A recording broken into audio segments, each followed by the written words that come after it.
Nagre-research ako about bars and beer houses na pwedeng i-feature or puntahan dito sa channel na to. And may napansin akong trend na nag-emerge for the past 2 or 3 years dito sa Philippines, particularly dito sa Metro Manila. And that trend is yung mga hidden bars and secret bars. Ito yung mga bars at yung mga inuman places na sinasadya nilang itago yung lugar na kung nasan sila. So literally, it's secret. May mga bars sa loob ng sari-sari store. Yung pintuan nila walang signage. May mga bars sa loob ng parang barbershop. Tapos may mga bars na parang nasa loob ng photo booth. And some of it talagang literally they make it a point na hindi mo makikita or mahihirapang hanapin ng tao yung pintuan or yung entrance ng mga bars na to. And that trend, napansin ko nag-emerge siya, yun na nga, in the past 2 or 3 years. Dito particularly sa Makati saka sa BGC. In fact, dito sa BGC, I don't know if you've heard about this particular bar. Ito yung pinakasikat na hidden bar dito siguro sa Metro Manila. It's called Bank Bar. Bank Bar, it's a bar na nasa loob ng 7-Eleven. So you have to go through inside the 7-Eleven. Tapos you have to know kung saan pupunta kasi it's hidden inside a fridge. Refrigerator. Ref/pantry. Itong particular 7-Eleven na to. And wala siyang signage sa labas, ano? Tapos kailangan mo lang malaman na kung saan ka pupunta.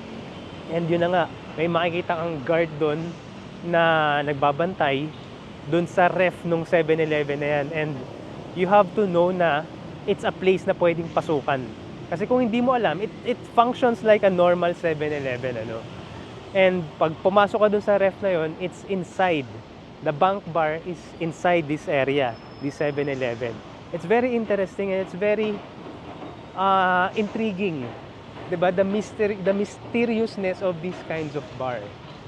Kaya napaisip ako, bakit ba biglang nag-boom itong mga ganitong klaseng hidden and secret bars dito sa atin sa Metro Manila? Anong reason why? So I tried to investigate it, tried to answer that question, kung bakit nga ba. And what I did was I visited some of the most, I wouldn't say most popular kasi nga hindi pa siya ganun ka-popular because it's really these bars really are secret. Ito yung mga binisita ko mga bar na pinag-uusapan sa internet. Pinag-uusapan meaning some people are vlogging about it and some people are flexing na napuntahan na nila itong mga bars na to. Pinuntahan ko ito sa Makati, tapos I tried to answer that question na bakit nga ba people are attracted to these kinds of bar.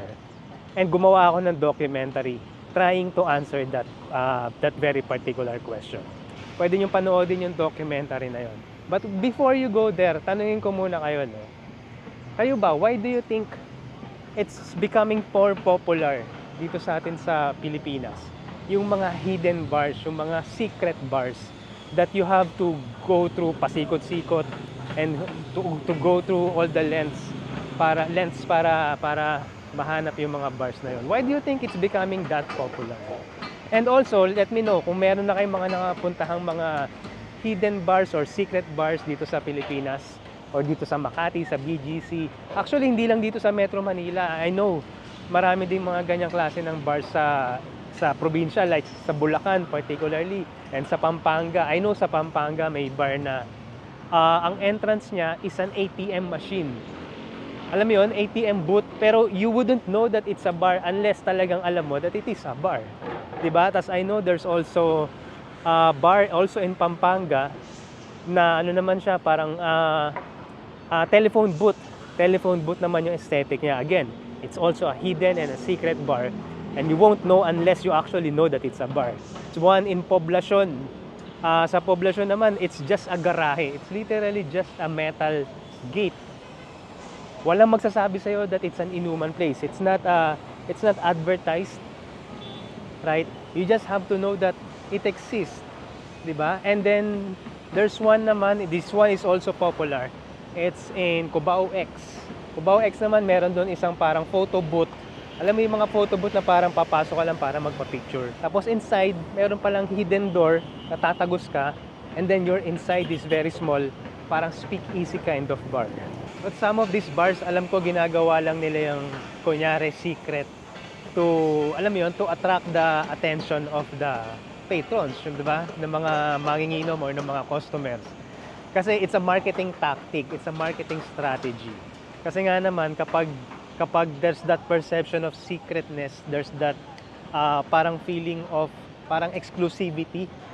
'Di ba? Na kapag nakapasok ka doon, parang uy, ikaw lang ang nakakalam ng lugar na to. It's a marketing tactic, I know that. Yun, so kayo, ano pa mga bars na napuntahan nyo dito sa Metro Manila or dito sa Philippines? Let me know down in the comments.